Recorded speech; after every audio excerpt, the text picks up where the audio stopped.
Özəlləşdirmə çekləri olanlar 2026-cı il təcili son xəbər. Özəlləşdirmə çeklərini ümidlə saxlayanlar, ruhdan düşməyin. Cənab Prezident tezliklə xüsusi göstəriş verəcək. Bu problemi kökündən həll edəcək. Bunun üçün biz nə etməliyik? İndi sizə deputatların və vəkillərin məsləhəti ilə Cənab Prezidentə yazılmış məktubu necə göndərmək lazım olduğunu bildirəcəm. Bu ekranda gördüyünüz 070 304 05 21 nömrəli telefona WhatsApp vasitəsilə öz adınızı yazıb göndərin. Sizə həmin məktub hazır vəziyyətdə göndəriləcək. Siz sadəcə çap edib öz adınızı və ünvanınızı əlavə edəcəksiniz. Ailə üzvləriniz, qohum və ya dostlarınız da, tanışlarınız da qoşulub imza ata bilər. Məktuba bir ünvan yazmaq kifayətdir.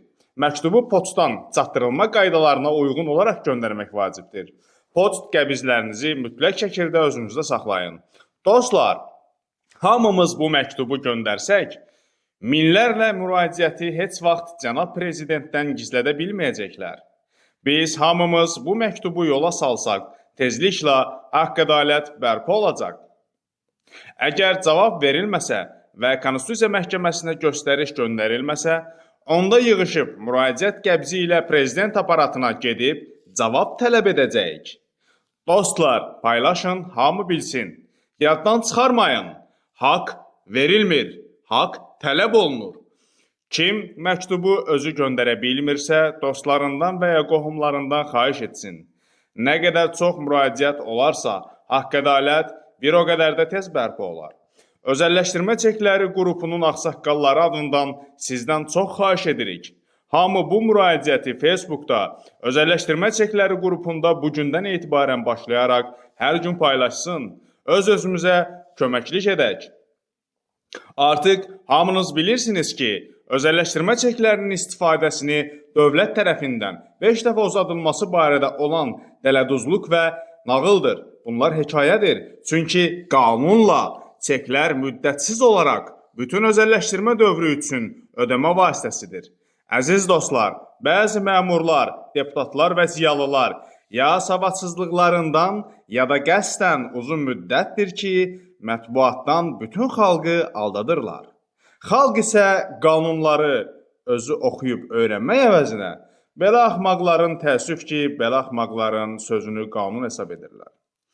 Diqqət edin, dövlət əmlakının özəlləşdirilməsi haqqında qanuna əsasən özəlləşdirmə payları, yəni çekləri, dövlət tərəfindən vətəndaşlara verilmiş və onların mülkiyyət hüququnun obyektidir. Həmin qanunun 1.0.1-ci maddəsi ilə dövlət əmlakının özəlləşdirilməsi, dövlət əmlakının bu qanunla müəyyən edilmiş qaydalara uyğun alıcıların mülkiyyətinə verilməsidir. Həmin qanunun 10-cu maddəsində açıq şəkildə müəyyən edilmişdir ki, özəlləşdirmə payları ödəmə vasitəsidir və imperativ qayda olan bu norma bugün də qüvvədə qalmaqdadır.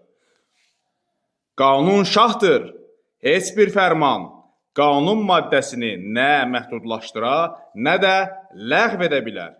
Prezidentə olan bu müraciət Ulu Öndər Heydər Əliyev rəhmətə gedəndən 6 ay sonra Ramiz Mehdiyevin və oliqarx məmurların hiləsi və xəyanəti ilə Cənab Prezidentin etibarından sui-istifadəsi nəticəsində imzalandırılmış Azərbaycan Respublikası Prezidentinin 75 nömrəli fərmanının tətbiqi nəticəsində yaranmış hüquqi vəziyyət ilə bağlıdır.